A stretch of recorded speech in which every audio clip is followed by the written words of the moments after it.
प्रिय मित्रों, आगे वाला क्वेश्चन अपन देखते हैं इसमें क्या बता रहा है।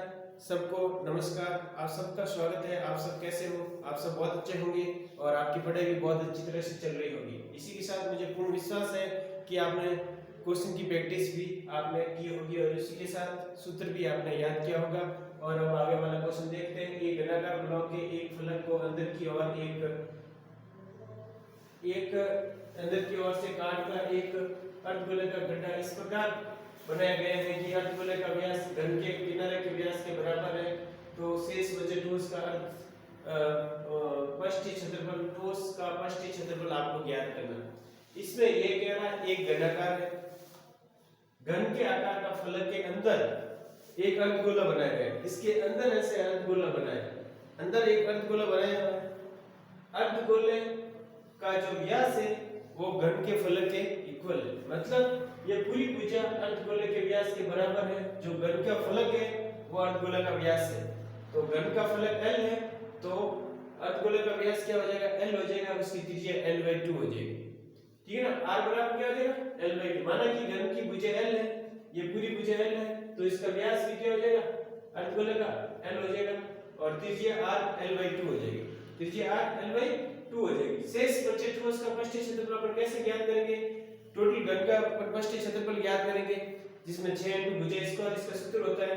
और फिर अपन ये डबल काउंट करेंगे ये वाला, तो ये माइनस करेंगे घन का इसके घन के तल का क्षेत्रफल। घन के तल क्या है? ये गोलाकार है, तो वक्र पृष्ठीय क्षेत्रफल है ये, इसका निकालेंगे तो पाई r स्क्वायर होता है और 2 पाई r ये पूरा अपन इसके साथ शामिल करेंगे दोनों वक्र पृष्ठीय क्षेत्रफल, तो 2 पाई r स्क्वायर। ठीक है ना? तो 2 पाई r में से ये अपना 2 पाई r गया, तो इसमें से क्या बचा? 6 × भुजा स्क्वायर, 6 × भुजा square minus pi r square plus pi r square हो जाएगा। अब देखो इसमें एक चीज क्या ध्यान रखनी है,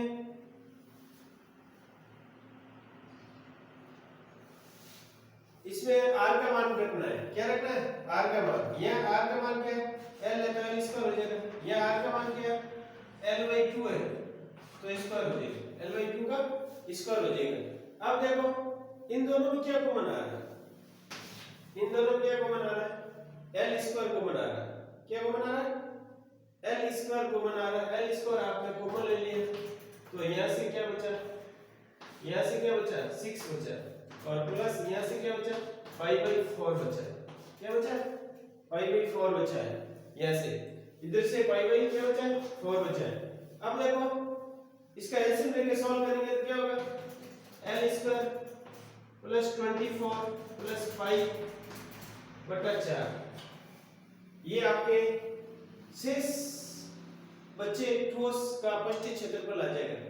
शेष बचे ठोस का पृष्ठीय क्षेत्रफल आपके सामने आ जाएगा और इसको ये लिख सकते हैं अपन, क्या लिख सकते हैं इसको? 1/4 L स्क्वायर 4 24 प्लस 5 शेष बचे वक्र पृष्ठ का क्षेत्रफल आपके सामने आ जाएगा। और इसके आगे और क्वेश्चन अपन देखते हैं। ये आगे वाला क्वेश्चन क्या कह रहा है?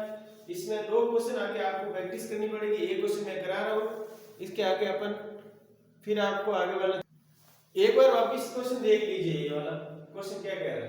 देखो एक घनाकार आकृति है, उसके अंदर एक अर्धगोला का खड्डा किया हुआ है। उस खड्डे के अंदर इस प्रकार खड्डा बनाया गया है कि अर्धगोले का व्यास घन के किनारे के बराबर है।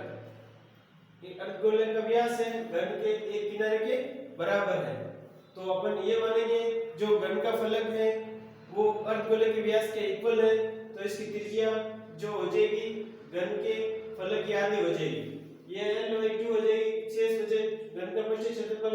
सबसे पहले घन का अपन वक्र पृष्ठीय कुल पृष्ठीय क्षेत्रफल निकालेंगे जिसका होता है 6 × भुजा स्क्वायर और घन के तल का क्षेत्रफल वक्र आकार का है तो पाई r स्क्वायर लगेंगे और प्लस अर्धगोले का वक्र पृष्ठीय क्षेत्रफल करेंगे। इसे माइनस करके दोनों को ऐड लेस करेंगे तो अपने पास ये आ जाएगा। तो क्या आ जाएगा अपने पास?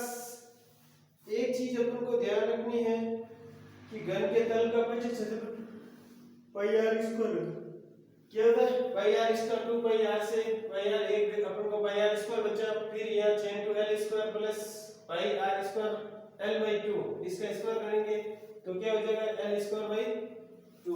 इसको अपन स्क्वायर करेंगे 6 into l square plus pi r l square by 4 हो जाएगा। l स्क्वायर बाई क्या हो जाएगा 4, तो अपन ये l स्क्वायर इनमें से कॉमन लेंगे और 6 बचेगा और पाई बाई 4 बचेगा। फिर एलसीएम लेके सॉल्व करेंगे 24 प्लस पाई और l स्क्वायर बाई 4 कोष्टक के अंदर 24 प्लस पाई। थैंक यू मित्रों, ओके, ऑल द बेस्ट। आगे और क्वेश्चन अपन हल करते हैं जिससे अपन को और हेल्प मिलेगी।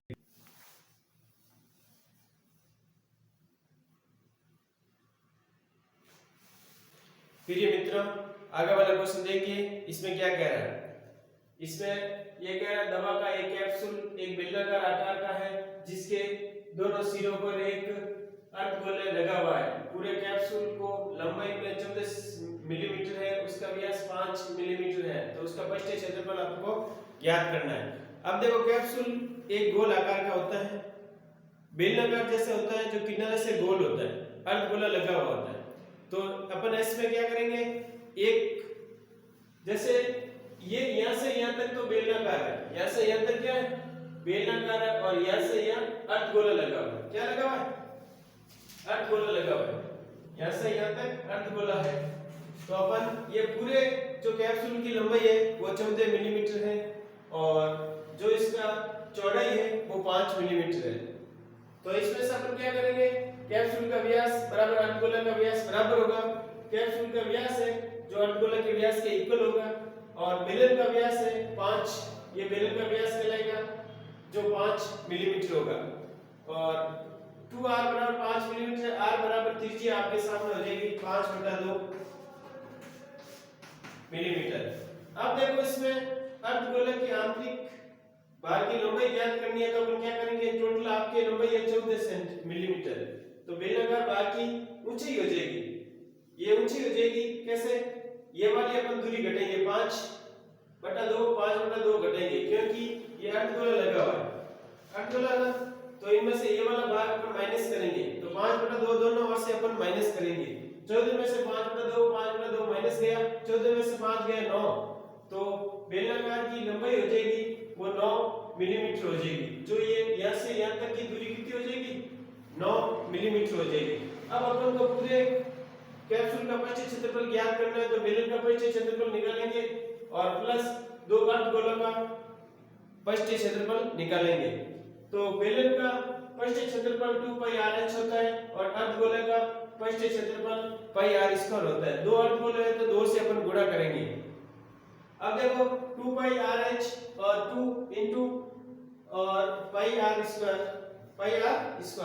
इनमें से अपन 2πr कॉमन लेते हैं। क्या लेते हैं? कॉमन। यह बचेगा 4πr², 4πr² हो जाएगा, 2πr कॉमन आ गया, यहां से h बचा, यहां से 2 बचा, 2r बचा। क्या बचा? 2r। अब अपन जानते हैं कि पाई का मान 22/7 होता है और r का मान आपके पास 5/2 है और h का मान आपके पास 9 है और 2r, r का मान 5/2 है। अब देखो 2 * 22/7 हो जाएगा और * 5/2 हो जाएगा, और यहाँ इसको अपन गुणा करेंगे, 2 से 5 14 और 5 9 और 5 14 हो जाएंगे। कितना हो जाएंगे? 14। तो अब देखो इसको गुणा में है, ये साइन गुणा में है, ये बराबर कितना हो जाएगा? 14 हो जाएगा। अब देखो 7 से 7 और 14, 2 से 2 कट गया, ठीक है। 22 × 110, 110 से 2 से गुणा करेंगे, 220 mm स्क्वायर आ जाएगा, 220 mm स्क्वायर आपके सामने। ये वक्र पृष्ठीय क्षेत्रफल का आपके आ जाएगा। टोटल वक्र पृष्ठीय क्षेत्रफल कितना होता है? 220 mm होता है। कैप्सूल का पृष्ठीय क्षेत्रफल आ जाएगा,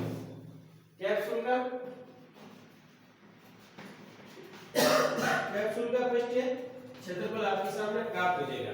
तो प्रिय मित्रों, जब भी आपके कैप्सूल की बात करें तो ध्यान रखना है, क्योंकि इसके अंदर आपके एक बेलन बनेगी और 2 अर्धगोले बनेंगे। बेलन का वक्र पृष्ठीय क्षेत्रफल बेलन का पृष्ठीय क्षेत्रफल 2πrh होता है और अर्धगोले का पृष्ठीय क्षेत्रफल 2πr² होता है, जिसमें से 2 अर्धगोले हैं तो 2 से अपन गुणा करेंगे और दोनों क्षेत्रफल में मान रखेंगे, सॉल्व करेंगे तो आपके पास आंसर आ जाएगा 220 मिलीमीटर स्क्वायर। थैंक यू मित्रों, ओके, ऑल द बेस्ट। आगे अपन और क्वेश्चन हल करते हैं, जिससे क्वेश्चन क्या बता रहा है वो अपन आगे देखेंगे, ठीक है ना, ओके। और इसमें एक बेलन ध्यान रखना कैप्सूल किस आकार का है, उस आकार में अपन देखते हैं कितने डायग्राम बनेंगे। इसमें बेलन और दो अर्धगोले बनेंगे और दोनों को आपको क्षेत्रफल का सूत्र लगाना है और दोनों को ऐड करके कॉमन लेके आंसर निकालना है और मान रख के। थैंक यू मित्रों, ओके, ऑल द बेस्ट। आगे अपन और क्वेश्चन करते हैं जिसे